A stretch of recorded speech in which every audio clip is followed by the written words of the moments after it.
to Easter ducklings. And if that's not enough, we're going to be launching an exciting new campaign that's going to inspire you to get out and about and do something great for nature. And I'm off to the beautiful island of Skomer, just off the south coast of Wales, to bring you the latest news on springtime arrivals. So welcome to Springwatch at Easter.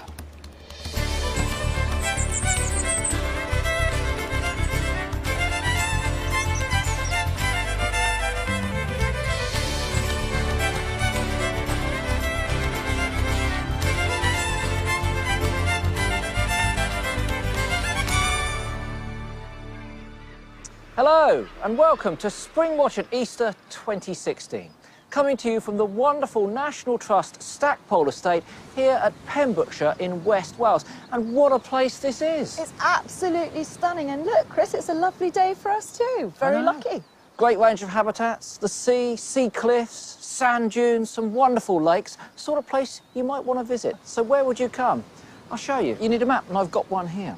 So where are we? Well, here's the UK, Scotland, England, Ireland here, but we're at the very western end of South Wales here. And for the vast majority of people who might want to visit, I would say get onto the M4, drive to the end, and then keep going until you're almost running out of road. Which is why I don't do the traffic on Radio 4. Yeah, stick to your day job, Chris.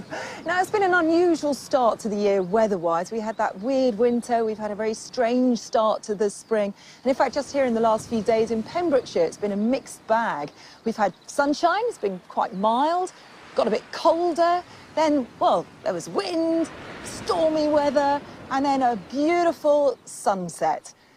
Today we're very lucky though, blue sky, the sun's out and it's absolutely gorgeous to be outside. The sunshine today and over the last few days has meant there's been plenty of courtship activity, particularly amongst the birds. Michaela, just listen. It's a beautiful sound. It's fantastic, isn't it? Skylark, somewhere up there, taking advantage of these clear skies to rain down that cascade of notes. Truly fantastic. We've also seen buzzards very active too over the woodland here. And on a clear morning at this time of year, the males will go out and perform their territorial and courtship displays. They undulate over the woods, performing steep dives to drive off the rivals or attract the females. And we've seen some interaction too, the birds coming up. Another thing we spotted was this.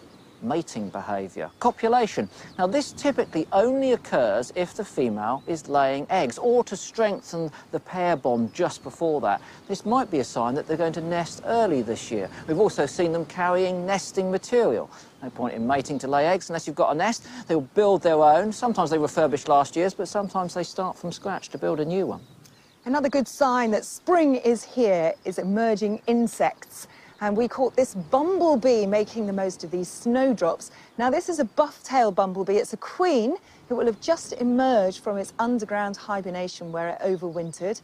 And as I say, it'll be feeding up and looking for somewhere to nest. But as I say, great sign that spring is here. Spring has sprung. It's sprung. We haven't just come here for the spring sunshine, though. We've come here because this, in terms of wildlife and all the habitats, is a truly remarkable place. Just take a look.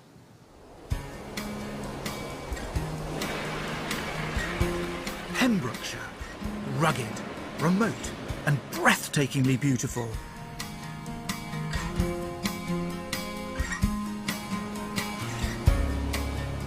With 300 kilometres of coastal paths and a national park covering 620 square kilometres, this whole area is a haven for wildlife all year round.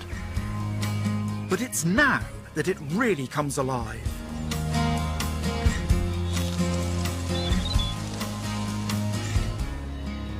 From the first spring blooms to the arrival of seabirds in their thousands, it's time to see nature in all its glory.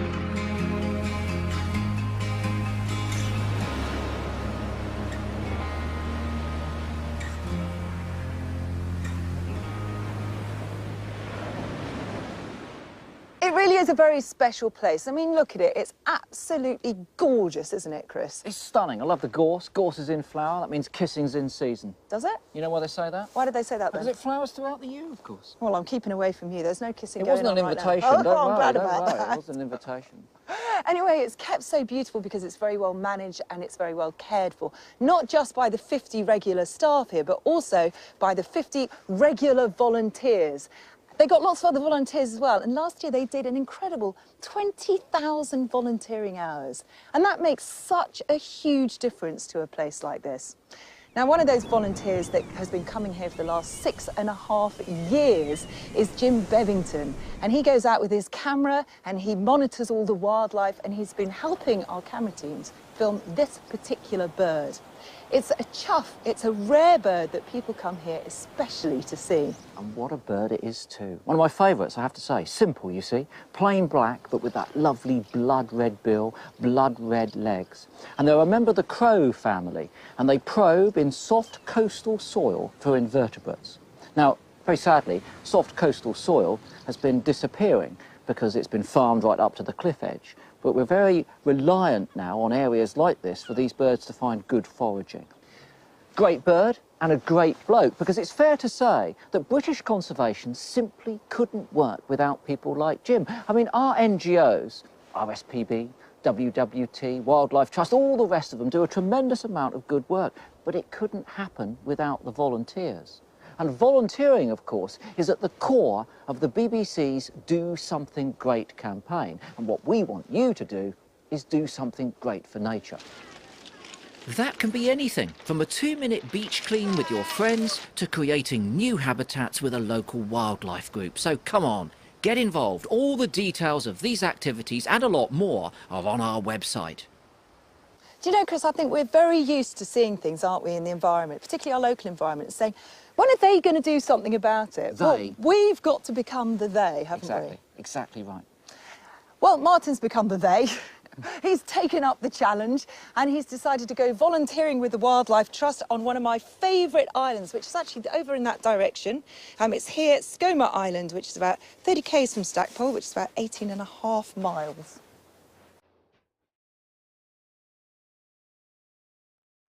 Skomer Island, home to the largest seabird breeding colony in southern Britain. In winter, the rough seas mean Skomer is often unreachable by boat, so no one lives here. But now it's time for the wardens from the Wildlife Trust to open it up again, and I volunteered to help them. Now, I've never been to Skomer before, so this is personally very exciting. But much more important, the wardens have no idea what they're going to find on the island after the winter. Most of the species on Skomer don't stay here all the year round. They'll travel way out to sea to overwinter.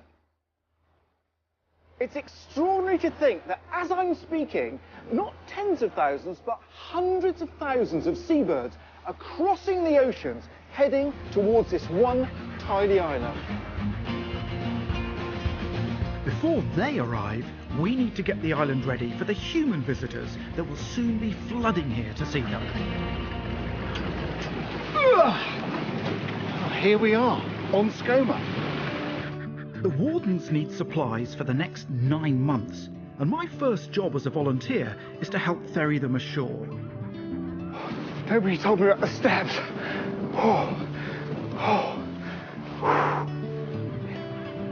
It may be our first day on the island, but some of the wildlife has had a head start.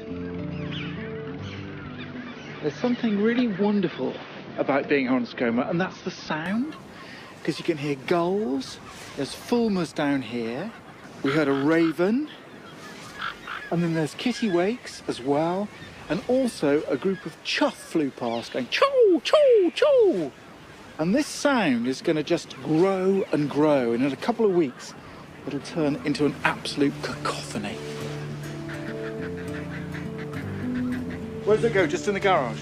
In the garage, just to the side. To the side. Next, Chief Warden Eddie Stubbings needs to inspect the infrastructure. So Eddie, it's been pretty rough winter. Well, it's still going on, isn't it? Yeah. Just now. I mean, how have the buildings stood up to it? Can you see? Well, they seem to be okay on the outside. Right. But there will be little bits of damp that have got in. Okay. In weather like this, with the strong wind and the rain, although these buildings are designed to cope with the winter weather, there are bits of damp in there. Right. There will be lots and lots of jobs to do before we have visitors on the island. According to Assistant Warden Jason Moss, there could be 15,000 visitors, the first arriving in the next few days. Now, you guys can't possibly deal with all those visitors on your own, so how on earth do you manage here? Well, we recruit and depend on a large group of volunteers that come to the island every year, and they assist us with everything from the visitor work to practical tasks and also our survey work on the island. So really, Skomer couldn't function without those volunteers helping No, you out? at the moment, absolutely not. No, we depend on them.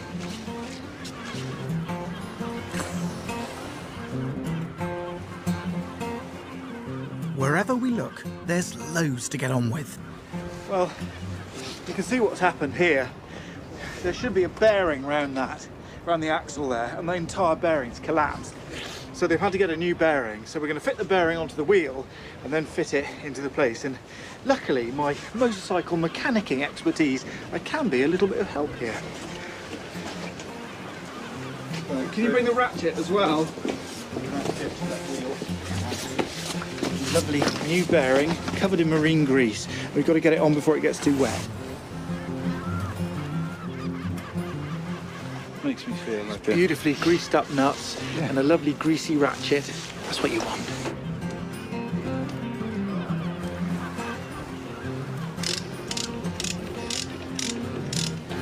So, Jason, is this the sort of thing that other volunteers would get involved in?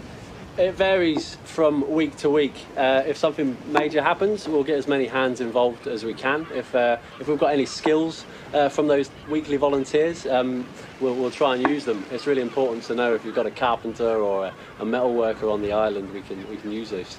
I must admit, I never realised when I came here to look at the birds that I'd be able to use my limited motorcycling skills. I feel really, that's the fun of volunteering, isn't it? You feel really satisfied if you've done something to help a little bit. Yeah, no, absolutely.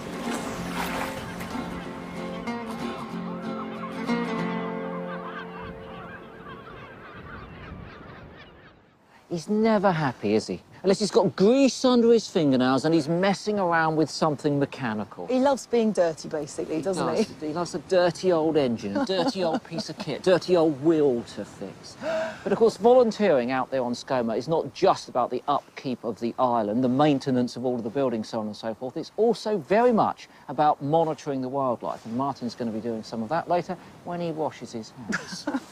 There's no doubt about it, it was a weird winter and it's been a strange start to this spring. And many of you have been noticing early signs of spring.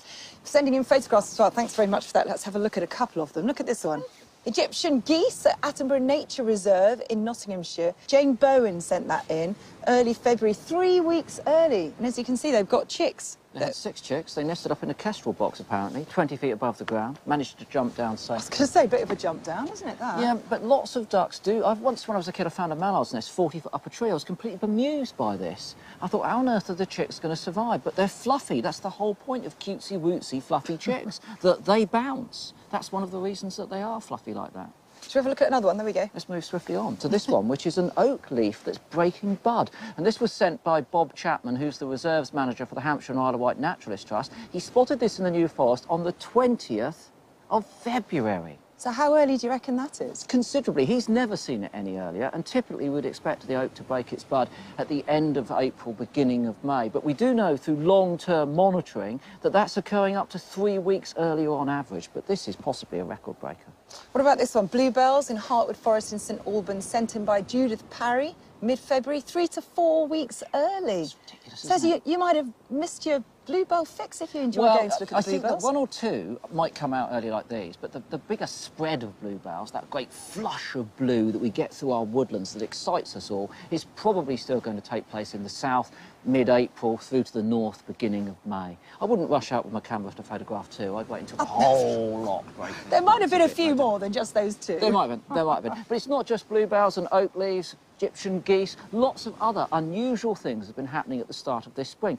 A swallow has been seen in Nottinghamshire, so that could have overwintered in the UK. We know that a few have been trying this in recent years, or it could have done so on the continent, but it's here now. Sand martins arrived early, ospreys too, and wheatears, a small bird related to robins and thrushes that moves through the UK in spring. They've been seen up to 3 weeks early too, so it's an unusual start to the year. But the reason that we know that things are either early or late is because of information that we've got from volunteers. And over the years, many of you have got involved in citizen science and recorded data of early signs of spring for the Woodland Trust's Nature's Calendar. That's one way you can get involved, but there are plenty of other ways that you can volunteer your time and do something great.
So hopefully that's inspired you to do something great for nature. And we've got loads of ideas on the website, so there's bound to be something that will appeal to you.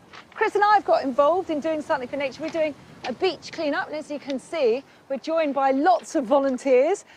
Lauren, I think a lot of people perceive that litter is primarily an aesthetic issue, i.e. we don't like the look of it. But it's not just that, there's a lot of environmental problems too. Yeah, definitely. I mean, we do find a lot of plastics on our beaches. Over 60% of everything that we find is made of plastic. And plastics are a huge environmental concern at the moment because they're so dangerous, because once they end up in the sea, they can be eaten by animals of all sizes. So it's not just the big types of plastic, so the plastic bags that can be eaten by turtles and plastic bottles, but they break down into smaller and smaller pieces until they're very, very small, microscopic in fact, and we can't see them, and they're eaten. Then of course we're eating them as seafood consumers. So yeah, huge environmental impacts. Where does it all come from? Because people don't come to the beach to dump plastic, and there might be a few uncouth individuals that leave some on the beach, but not everything that we're picking up today has been dumped directly here. Unfortunately, litter does come from a variety of different sources. A lot of it is from us as the public, so things that are left on the beach or things that are blown inland, and then they come down through the rivers and onto the beaches and into the sea. But also it comes from fishing, from shipping, from fly tipping, so people who dump things here, but also from something called sewage-related debris. So these are things that people throw down their toilets, so things like wet wipes and sanitary items. And unfortunately, people don't realise that that then means that they can end up on a beach. How often do you do these beach cleanups here? So we do them every couple of months, and we do a really big beach clean every sort of 3 months, really. And it's fantastic. All the local community get involved, lots of families. People absolutely love this beach. It's easily accessible, and they feel very passionate about it. They come here and they want to make a difference, which is great. This is great to see so many kids involved. It's absolutely fantastic. These are all local children. They all come to this beach pretty much on a weekly basis, and they love it, so they're really happy to get involved where they can. I've seen how many bags you've got. If you did this 2 months ago, that shows that the storms have brought a lot of rubbish onto this beach. We did a really big beach clean in January, and we ended up having hundreds of volunteers, which was amazing, but they collected over 200 bags of litter, which is quite a shock, really. Yeah. I must say, the kids have been at it some time. It's all looking pretty good, but they've left me some. They have. Look, well done. You picked that bit. Oh, look, here's a big bit. Yeah. Well, Rhiannon, I think this is pretty impressive. I mean, this is, what, 30 people, 2 hours, 60 bags of rubbish. 60 bags of rubbish. There's some down the beach. They've already collected a load. It's incredible, really. This is what has really stunned me on this beach. I mean, the amount of this stuff, which is fishing tackle, basically, isn't it? And it doesn't take much of an imagination to see how much damage that's going to do to wildlife. It's going to do a huge amount of damage. And, you know, as we all know, plastic takes hundreds of years to degrade, so it's a massive issue on the coastline. But even before it degrades, I mean, everything's going to get tangled up in that, you know, from birds to all sorts of marine life, whales, dolphins, sharks. Yeah. It's shocking, isn't it, Chris? It is, it is. We've seen, remember when Yolo went out to the islands just off of here to grass farm, and they were, at the end of the season, having to cut all of the young gannets out of that. Those that survived were released, but unfortunately many perish. But what's the solution then? Yeah, well, I mean, all this is absolutely fantastic, but it is just a temporary measure, removing it off the beaches. What we really need, and what we have been doing for a long time, is collecting the data, and that is absolutely vital, so we can see what's being found, where it's all coming from, and then using that to look at what are the measures that we need to put in place to stop it getting here in the first place. One of the positive things I have seen is we haven't seen many plastic bags. Now that we've got the charge at the supermarket, the numbers are going down, and we're seeing that here today. Yeah, definitely. Talking of plastic bags, though, Chris, yours is a little bit empty. You obviously haven't been working very hard. Hold on. Listen, I've saved the life of a gannet. Anyway, if you're going to do a rubbish clean, obviously it doesn't have to be on the beach. It can be in your local park, it can be on your way to school or work. And if you get as much as this, take a picture of your haul. Picture will be a load of rubbish, but send it in to bbc.co.uk/Springwatch using the hashtag #DoSomethingGreat or hashtag Springwatch. Wow, it's been a great spring day here today, absolutely glorious. And spring, of course, means many things to many people.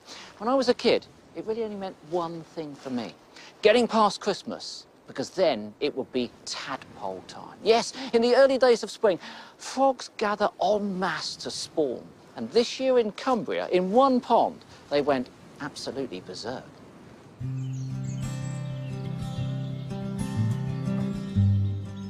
The Lake District in early March. After a winter of record rainfall and devastating floods, the spring sun makes a welcome return. The temperature in the valley finally reaches 5 degrees. Life starts to return to a small farm pond. The first to arrive are common frogs, males, emerging from hibernation. Most hatched here 3 or more years ago.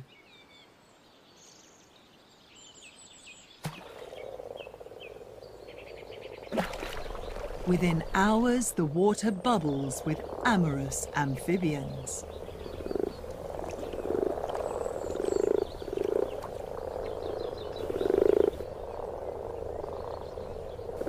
The males croak to advertise their intentions. Each call carries 50 meters, and the combined chorus reverberates across the valley. It's not long before female frogs take up the invitation. Rough pads on the male's forearms give them a firm grip. They have to hold on. It can take hours for the females to spawn. The commotion attracts more than just female frogs. A grey heron.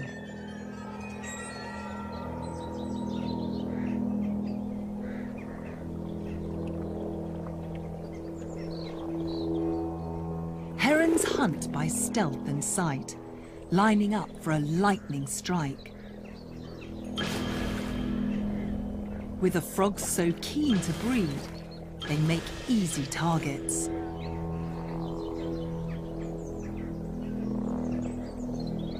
There's little they can do to defend themselves.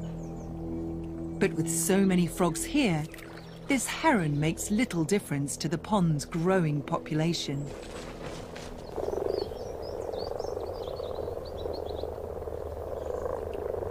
The female frogs are now ready.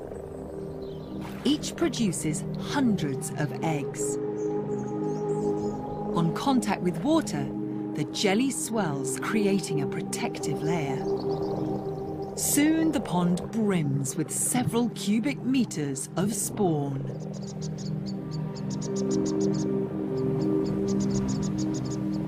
As night falls, the frenzy of frogs continues to build.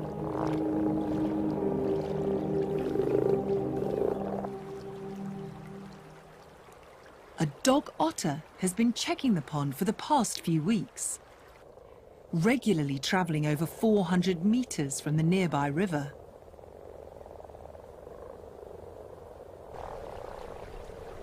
"80% of his diet is fish, but during the winter floods, they spread far and wide, making them hard to catch. This is what he's been waiting for. In the dark, he hunts by touch. Ignoring the eggs, he uses his whiskers to sense movement.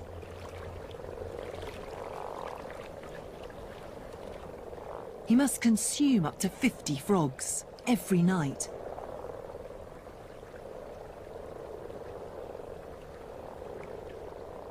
The otter is joined by a silent assassin, a tawny owl, alert to the sound of stragglers on the bank. The frog feast is a welcome windfall at this time of year. Tawnies too are getting ready to breed. Remarkably, another otter makes the journey from the river. A mother and her 2 cubs. They quarter the pond, scooping up tired and distracted prey.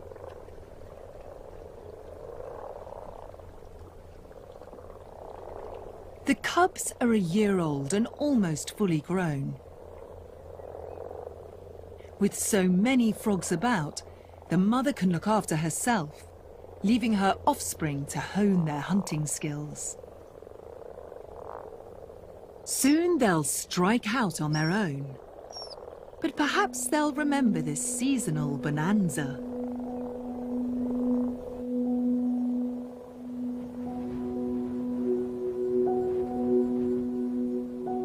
Within days, peace returns to the pond.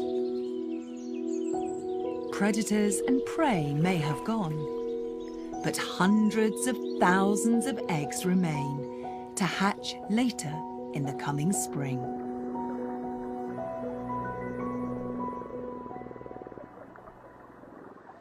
Those frogs turned up a week later than they did last year, but of course still a lot earlier than when we were kids, Michaela. Sometimes now frogs are even spawning before Christmas, which is ridiculous. But what a spectacle! And of course all of those amphibians coming together in one place presents a fantastic food resource, so we should expect predators. I think the heron was predictable, to be honest with you. The tawny owl scavenging, well, we know that tawny owls will take frogs if there's not enough small mammals about, and if it's raining a lot, they'll go for them. But the otters, potentially, that was the first time that otters have ever been filmed eating frogs. We know they eat them, but potentially the first time they've ever been filmed eating them. Have you ever seen it yourself? No, I haven't. I found the remains, Yeah. when we've been certain that otters will eat them. We find the bones, of course, in their sprain. but filming it, that could be a first. Extraordinary footage. A lot about this spring has been extraordinary. We've been talking about how strange the weather has been, but we thought we need to analyse that and look at it in a little bit more detail. So we've got Nick Miller out of his cosy London studio, brought into Pembrokeshire and given him a rather fabulous sandy map to work with. Guys, it is fantastic to be out, and with this brilliant map we'll be looking back at that crazy winter weather, but also how it might affect what's coming up in spring. And where better to start than right here in Wales. Wales' wettest but also warmest winter on record. Now, the warmth isn't good news for amphibians. It makes them active when they should be hibernating, and it diminishes their energy reserves. They don't have the food available at this time of year to replenish, and sadly we've seen some adders that have died. But also, just in the past few days right here, we've seen some alive, so hopefully their numbers are going to recover. And across southern England, you know, it has been incredibly warm this winter, and we're already getting lots of sightings of bluebells in flower. In fact, they're running around 2 to 3 weeks ahead of what we were getting this time last year, and expect those sightings to expand across the Midlands in the coming weeks. And by the way, there's a temperature record here that goes back to the 17th century. Only one winter has been warmer in all of that time here.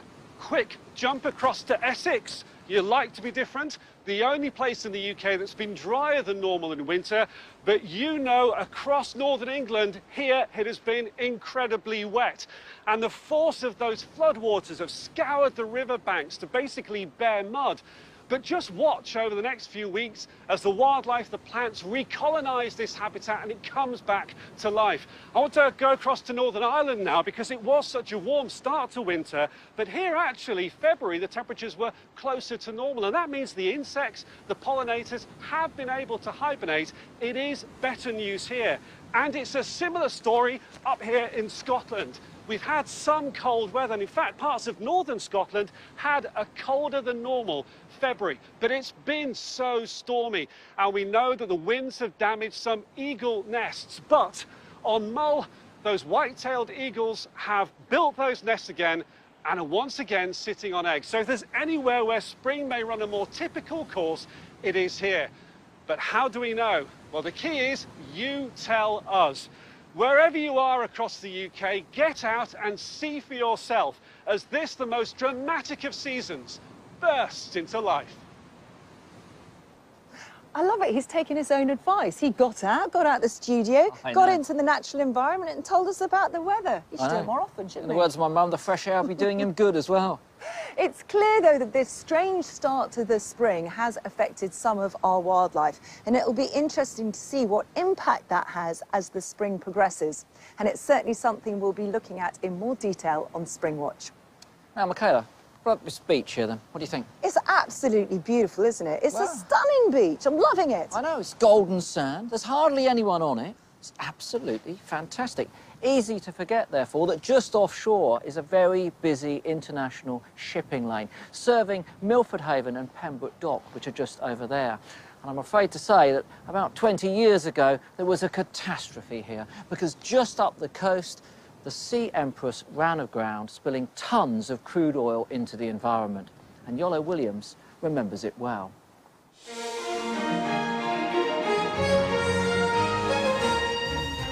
A tanker runs aground off the Welsh coast. The Sea Empress was attempting to steer her cargo of crude North Sea oil towards There are reports of oil coming ashore in some places, raising fears for wildlife, including bird sanctuaries on the islands of Skomer and Skomer.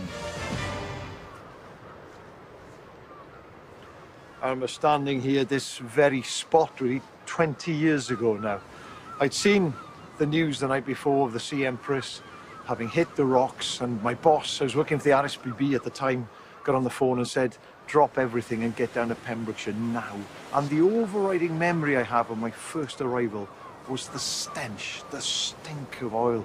And we were all focused on this leviathan of a ship that was stranded on the rocks down below me.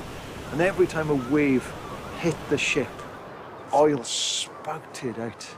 And she was on those rocks for 6 days in all before she was dragged into port. And in that time, she hemorrhaged 72,000 tons of oil.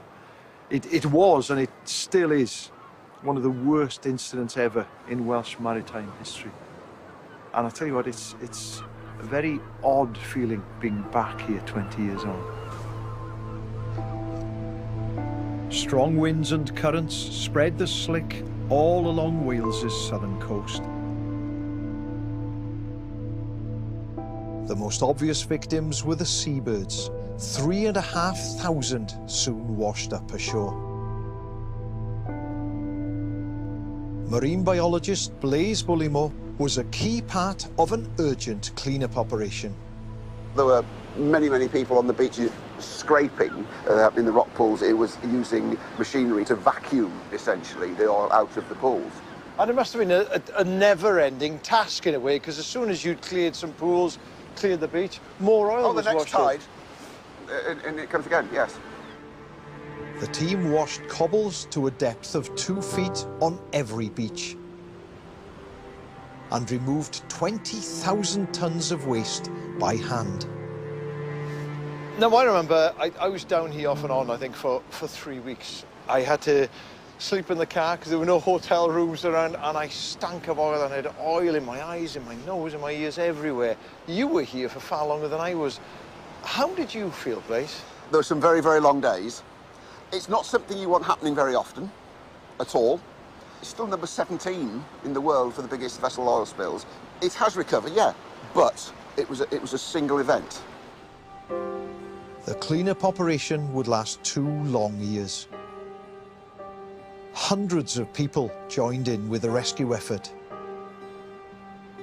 Much of the wildlife was taken to centres like RSPCA West Hatch, where it was cared for and rehabilitated by Aminal Scott, one of those original volunteers. We had around about 1,600 came in total. What was that like?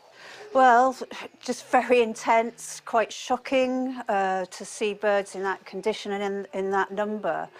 It was the first time that I'd ever been to this centre. I came in as a volunteer specifically to help with the spill.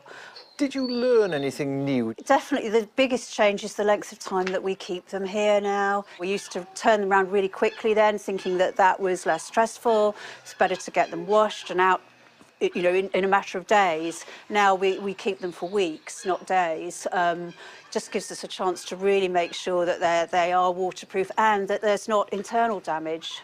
It was an awful thing, but the experience of actually feeling that you could help and doing that voluntary work then really made me absolutely certain that I had to change career. 5, 6 years later, I managed to get there, so here I am today.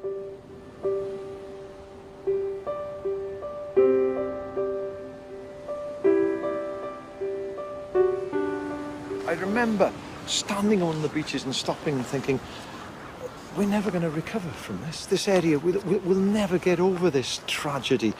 But of course, recover it has. Today, just look at that. It looks stunning.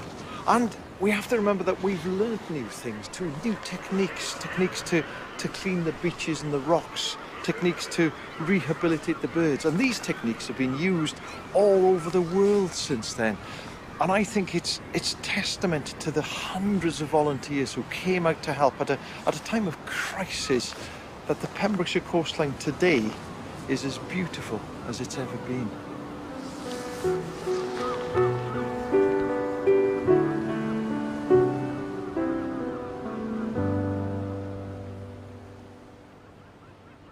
It was a devastating event, but in a way it has had quite a positive legacy because it's drawn people's attention to this fabulous Pembrokeshire coastline. And this place, Skomer, is a centrepiece for conservation efforts in the area. Now, when I arrived yesterday, it was hammering with rain, but as you can see, it's beautiful now, and there's all sorts of things going on here. Having got my hands dirty, my next job as a volunteer is to gather information on Skomer's first signs of spring. I've already counted a flock of 15 chough.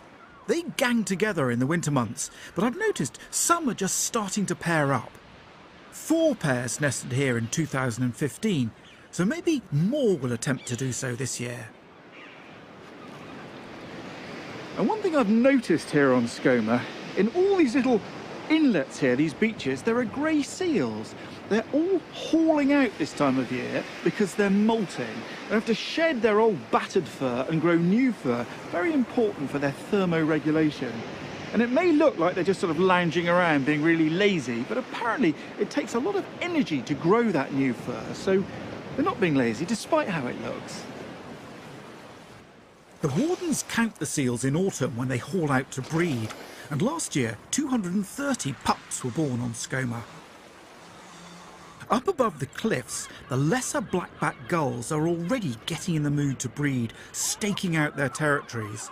They nest colonially on the island's grassy slopes, but they don't like getting too close. Look at this, a proper brawl. I think I've seen around 3,000 today, and more arriving all the time. And they're not the only early arrivals. You can probably see down here, these fulmars, they're already courting on the cliffs. They haven't really gone away. They're almost resident on Skomer. But further out to sea, I've seen large groups of razorbills and guillemots, and they're kind of biding their time. And they keep coming into the cliffs, checking out the nesting sites, then going back out to sea to feed. And finally, there's the long-distance travellers. The Manx shearwaters will be coming back here from Argentina, thousands of miles away, and then the puffins, they'll be flying up from the Mediterranean. Last year, the volunteers counted over 21,000 puffins on the island, the highest number since records began in 1988. They flourish here thanks to rich fishing waters surrounding Skomer, and in particular the lack of ground predators like foxes, stoats and rats on the island. They also get a helping hand from the 10,000 rabbits who provide them with perfect nesting burrows.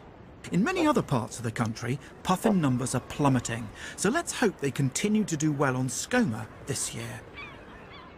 So everything is coming together on Skomer right now. There's a real sense of anticipation.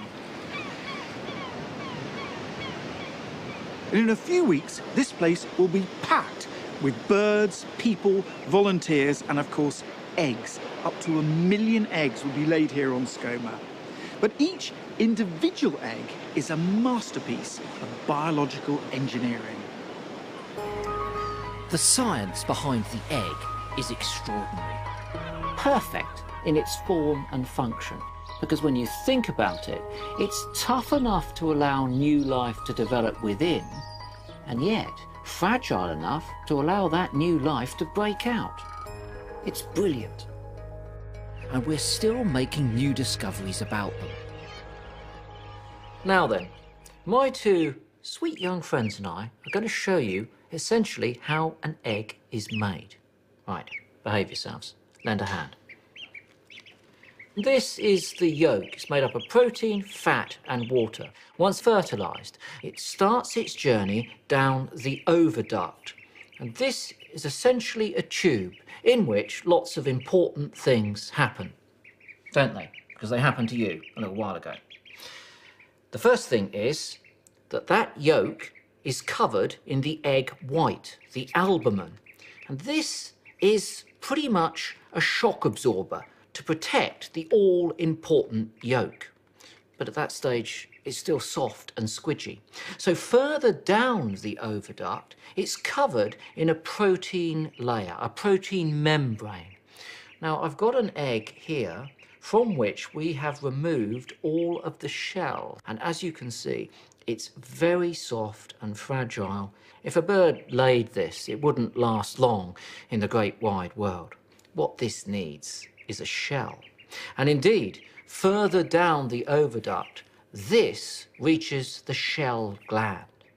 And there, layers of calcite crystals and protein fibres form this hard layer. But the process hasn't finished, because at this stage the shell is white. But birds have two pigments, one a brick red colour, the other blue, and a combination of all of those is used to mark the shell, so that when the egg is eventually laid, the patterning on it is unique to every species of bird that we have in the world. Fascinating. But the science of eggs doesn't stop there, does it? They were so well behaved. Yet eggs don't just look pretty. You see, new science is revealing that the shell and its colourful coating is more important than we ever imagined. Something Dr. Steve Portugal has been looking at in closer detail.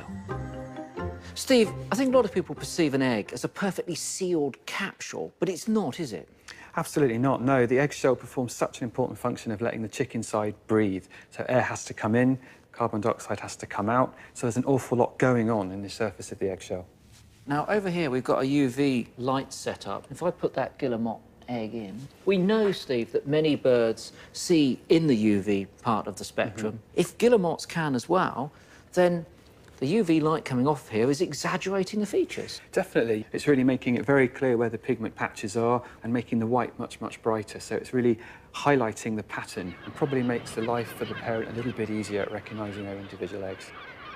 The pigment has a multitude of functions. So, for example, of course, camouflage for birds nesting in the open. Another is that the pigment spots actually act to control how much harmful UV light from the sun penetrate the shell and reach the chick.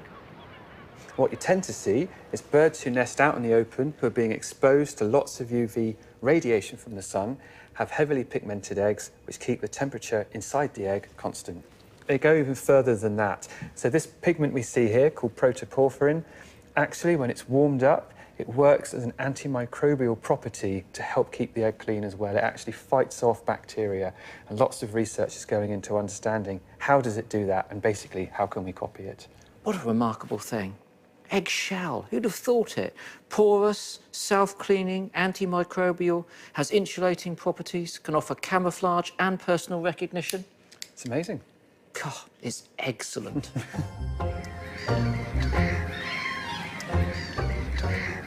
It's no wonder that eggs hold such a fascination for us. They really are quite remarkable. And over the Easter period, when you're munching your way through your chocolate eggs, or dare I say, even making an omelette, stop for a minute and think, because I bet you never imagined just how incredible the egg really is. Look at them. They even match my jumper. Well, I think Chris has cracked the extraordinary science of the egg. Look at this. This really is spring. It's absolutely beautiful. We've been talking about what a strange start to the spring this has been and early blooms. And to talk about that in more detail, I've been joined by David Jameson, who's a judge for the Royal Horticultural Society Britain in Bloom, which we're going to talk about in a second. But first of all, I mean, this is glorious, isn't it? Absolutely fabulous. What a lot of colour, white and yellows and green, fantastic. Apparently, it's been an unprecedented early bloom this year. It has. It's been a very early spring, really, a very mild winter, certainly. So December and January were particularly warm, which got a lot of flowers off early, so yes, quite unprecedented. But then we had a cold snap, so is that a problem for flowers? It can be a problem, yes, for plants that are not particularly hardy. Freezing, thawing and freezing again, that can damage the plant cells themselves. Let's talk about Britain in Bloom, because as I say, you're a judge for that. I mean, it's a huge competition, isn't it, across Massive. the UK? Yes. How many people enter, roughly? Well, about 4,000 communities every year, and the best of those will enter the UK finals. So we've got 72 finalists this year. And one of the awards that you're giving out in association with us here at Yes. Springwatch is the Conservation and Wildlife Award. Yes. So what do you look for? Well, what we're looking for really is a community who's really doing that extra bit for wildlife. So within a village, it might be creating a wildlife garden that everybody's getting involved. In a city, it might be changing some of the landscapes within that city into wildlife-friendly, wildlife-rich habitat. And if you want to do that in your own garden, because the more people that plant things for wildlife, the better. Yes. What would be your, say, top 5 things to do? Well, I think everybody can do something in their garden, no matter how big or small it is. Gardens are hugely important, particularly in urban communities. So I think getting a good structure, so planting trees, shrubs, wildflowers and maybe a good grass layer as well. I think if people have got space to put in a pond or a pile of logs for lichens or fungi to attract insects, that's always a very good thing. But also think about having something flowering all the way through the year. So something from the early spring right through summer to the autumn period as well, because then there's always something there for pollinators. We're judging in June, July, so we'll follow up in Springwatch. And there are lots of details on our website if you want to enter Britain in Bloom. Now, look at this. This really is an early sign of spring. It's very obvious here. But the further north you go, it's not so obvious, especially once you get to Scotland, where it might be 2 weeks behind. But that's where we've been filming with David Anderson from the Forest Enterprise Scotland, who's been doing something really great for one of Scotland's largest and most spectacular birds. The golden eagle, one of the most iconic birds of prey, a master of the sky. And yet, it's highly elusive and very wary, and this means it's a bird that's actually very difficult to get to know. David Anderson is trying to change that. He's put out carcasses and cameras across southwestern Scotland, and he's also fitted satellite tags to 2 birds to gather unique data on their daily movements. But Dave wants to tag more. So, on a freezing day in late January, I went to meet him at one of his bait sites. Something's been at it. Well, looking at what's happening here. Here's a nice track here. That looks like an eagle. And this obviously is the rim of your trap here. How does that work? We set the trap in so that the birds get used to it. And you operate it manually, yeah? I operate it manually because we need to be nearby to make sure nothing happens to the bird. I sit back in my hide. And you're after what? Catching a male? I'm after a male because he's basically ranging over the whole of his area for 12 months of the year, and he's not curtailed to the nest. All we need is a male eagle to come in. I mean, what are the chances, do you think, whilst we're waiting? Oh, that's a stupid question, isn't it? It's $1 million question, that. But they've been here. They've been on the carcass. They've been here today because this snow wasn't here yesterday. Right. So hopefully I'll get in this hide tomorrow morning, as long as we don't get a heavy dump of snow tonight, and we have to see what happens. OK, fingers crossed. Cheers.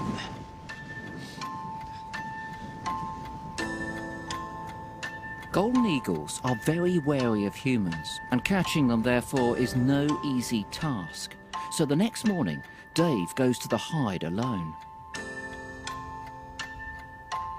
It's raining, and on the tops of the hills behind me, you can see it's really misty. It's not great eagle weather. Now, Dave, brave Dave, got up very early this morning. He's been in the hide since first light. We've had crows in there. He's been texting me. We've had buzzards, but of course, no eagles at all. And it's about 3:30 now, so pretty soon the light is going to start to fade, and with it, any chances of catching one of these birds. And I'm gutted. I'm damp and gutted. Damp and gutted. It doesn't get worse. Frustrating as this is, it's not that surprising that an eagle didn't come in to feed today. With several carcasses strewn across these hilltops, there were plenty of other feeding options, so Dave has to be in the right hide at the right time. He's a man with a great deal of patience and a massive amount of dedication. And 2 weeks after I was with him, Dave is finally rewarded.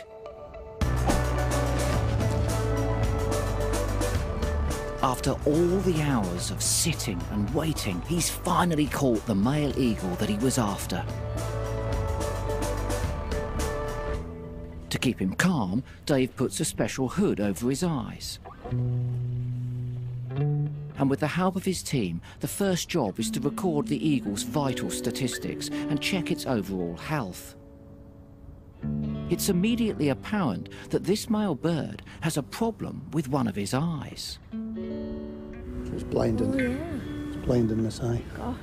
But this doesn't seem to be holding it back. These are brand new feathers, and then older feathers. So this is a 2-year-old feather, and this is a 3-year-plus feather. And then if you come right into the inner tertials, lots of these have been replaced as well. Yeah. And some of the other adult eagles that we've trapped have been in much poorer condition than this bird. So we can tell that even though he's only got one eye, he's doing really well for himself. So he's obviously managing to hunt and catch food. He's managing to hunt, catch food, hold a territory, Yeah. and please a female. It's always a good thing. All with one eye.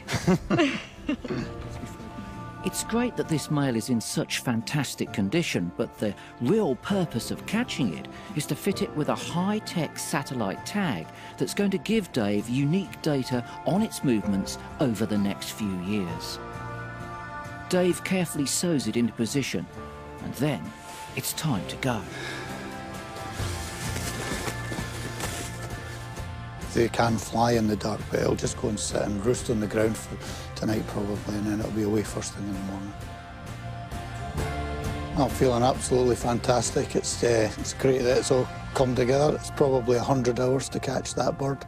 That's just brilliant. It's another part of our project, so I'm really, really chuffed. What a bird. What a bird. Oh. Beautiful. I can't tell you. I so wanted to be there. Imagine a golden eagle in the hand, I could see that you were a little bit disappointed that it didn't Oh. happen when you were there. I was absolutely mortified going home. The good news is, though, that the bird flew off the next morning. We know that because of the satellite tracking, and it's been very active ever since. What about that eye, though? I mean, are you concerned about that? Well, I would be if David hadn't have given it such a thorough examination and found it to be in such good health. I mean, it seems to be doing really well. I mean, how it got the eye problem, we don't know. It could have been a disease, could have been a congenital problem, it could have been injured, could have been fighting with a fox, or kicked in the eye by a hare when it was hunting. But whatever, it seems to be prospering. And in fact, we've got a map here, and this shows all the data points that David's collected since the bird was tagged. It was tagged up here, and you can see it's been ranging over quite a wide area, but there are hot spots. And these are probably roosting sites where it's been returning each evening to roost, or, of course, potential nesting sites, because it is their breeding season. That's a fantastic amount of information, isn't it? It is absolutely amazing. And the really good news is that we're going to be following this bird, and maybe some others too, throughout Springwatch. So for the first time, we're going to be able to uncover on live TV more about the ecology and behaviour of one of Britain's most iconic birds, the golden eagle. I can barely wait. It's not the only bird that we're following. We're also following some cuckoos, thanks to the BTO, that have been tagged. And you can follow them online on Twitter.